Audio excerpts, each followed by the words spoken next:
Best of the best. This week we've got best Nintendo 64 games. Yeah, now we're talking. The best system.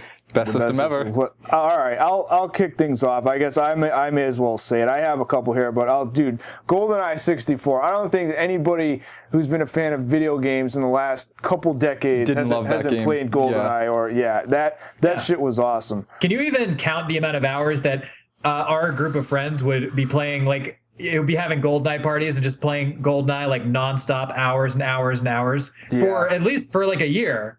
So it was that span of, I would even say it was that span of at least like 1 or 2 years where that came out. Everybody that had a 64 had that game, and it was like, what are you doing? What are you playing? 64, 4-player Goldeneye, every freaking time. It's like that was it. No other games existed except for maybe that Mortal Kombat game I remember playing when we were sitting there, and we had, I think you had a magazine, and we were just like trying to do the finishing moves, like not even actually trying to play it, but we were just doing finishing moves.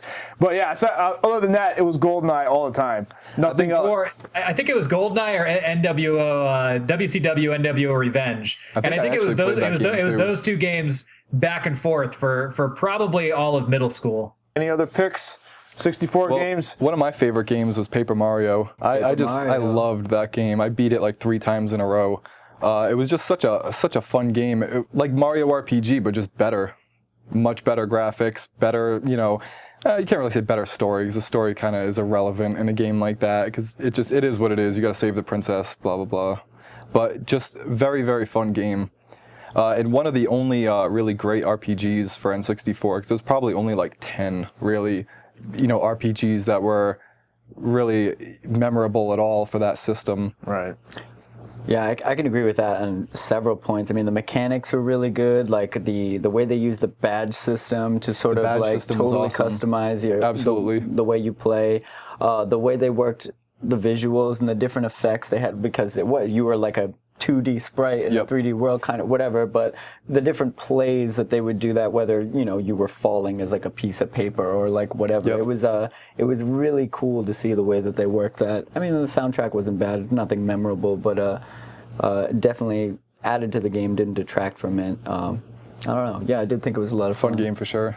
If we're gonna go into my choice here, I'm gonna talk about a game that had the graphics and it had the soundtrack and it had the controls. And after all these years, it remains memorable. Maybe not for the reasons that you guys think a game should be memorable, but a game that still remains just as infamous and memorable after all these years is when it was first created. And that game is Superman 64.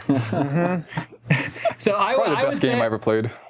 I see. I am going to say that best of the best because it's the absolute worst game on the 64. And if nothing else, a lot of these other games kind of get forgotten over time because of like how middle of the road they were, but Superman 64 gets that Plan 9 from Outer Space kind of award that like the game is so bad that it's legendary. So I mean, people are going to be talking about Superman 64 a lot longer than I think they're going to be talking about a game like GoldenEye, to be entirely frank. Right. In terms of games that are actually good, probably Majora's Mask, but in terms of just overall memorability factor, I'm going to say Superman 64 because it still really, really sucks. So it's the best of the best because it's the best at being the worst. It is the absolute best at being the worst game ever. It's perfect logic. Gotcha. Okay. Yeah, that makes complete sense. Yep. And also Majora's Mask is the best 64 game. Yeah, Majora's Mask, well, especially now, you'll probably have a whole bunch of new players jumping in and old players grabbing it on the new 3DS.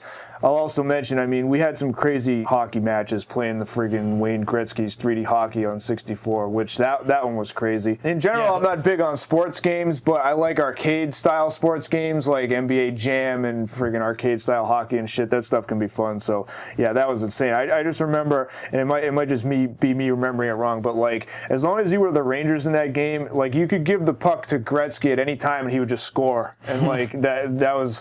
It was just it was like ridiculous how slanted it was towards, like, I don't know if they just boosted his stats or whatever the hell it was, but because he was the name of the game. Probably. Yeah, exactly. It was his game, so you could score from like behind the friggin' center ice and like all this shit. It was nuts. Oh yeah, and before we close out on here and pick a favorite, those friggin' wrestling games, dude. Do you remember playing that shit? It was like the friggin' NWO game, and there was a couple of them. We used to do that friggin' 40 character battle royal or the Royal Rumble. It's all about Aki, man. Man. You gotta pick Aki Man. Right, and you'd set it up so like as if you had a ring out, like the guy would be DQ'd and then another one would come in, and we would just sit there and do that over and over again.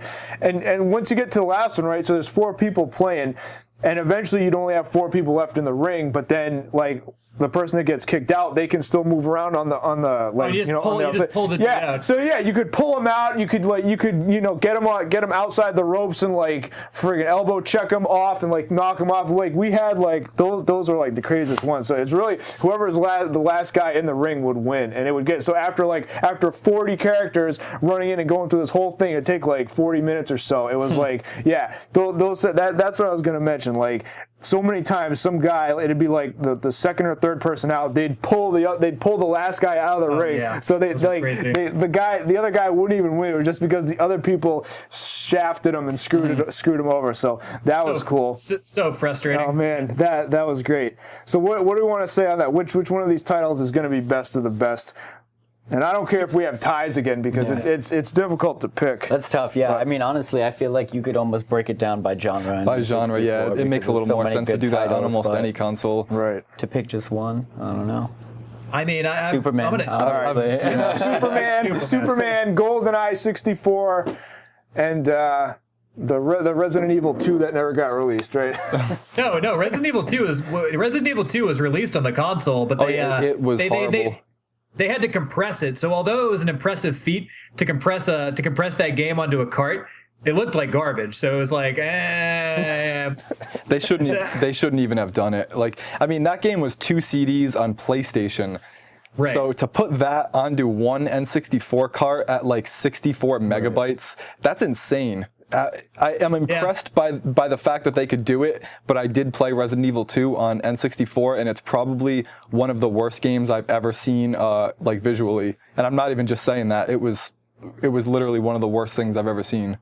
I would say that the cutscenes look terrible, but the game itself is like almost passable. It's not as good as the PS1 version, obviously, not even close. There you go, guys. Those are the top freaking best of the best Nintendo 64 games.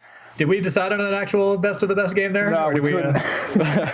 All right, so let's just say it was a tie. It was some type of tie between GoldenEye, Wayne Gretzky, Superman. Let's say, for the sake of just naming a game, that it's GoldenEye. We're just gonna say it's GoldenEye. Yeah, I'll accept it. That makes things easy. All right, so there you go.